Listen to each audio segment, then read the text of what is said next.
Финляндии вышел фильм о Коми. Это серия целого киноцикла «30 дней с финно-угорскими народами». Ведущий проекта – известный российский актер финн Вилли Хапасала. Вместе со съемочной бригадой он побывал в гостях не только у нас, но и в Мариэл, Удмуртии, Мордовии и Ханты-Мансийском автономном округе. Евгений Ракин пересмотрел финскую подачу Коми.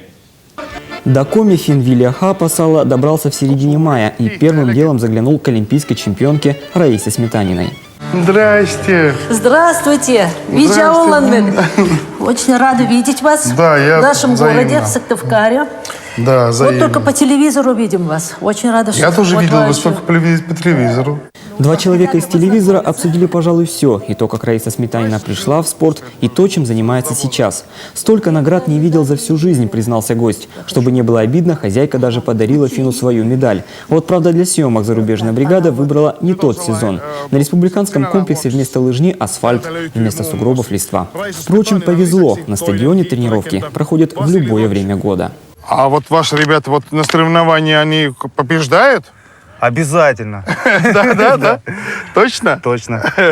Значит, один мальчик из Ижемского района в этом году занял первое место в эстафете на первенстве мира. Ух ты! И второе место 10 километров классикой, тоже первенство мира, Вокуев Ермил. Ничего себе. Так что вот такие у нас результаты. То есть сильная школа. Дальше по сценарию экскурсия по Сыктывкару, улицы, переулки и, конечно, первый майский квас. Мимо бочки Хапасала пройти не смог. Спасибо. Ja pullollinen tätä herkkua maksaa euron. Вечером финн заглянул к столичным танцорам, побывал и на пати у фаерщиков, хотя сам укротить огонь не рискнул. Так в Сыктывкаре он искал традиционную культуру, но то ли плохо искал, то ли просто оставил для следующих серий фильма. Здрасте. Здравствуйте. Я из Финляндии. Очень приятно. Большой вам привет из Финляндии. Спасибо.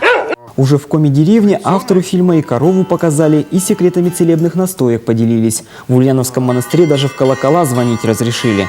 А на Вычегде знаменитый актер вспомнил про особенности национальной рыбалки и охоты.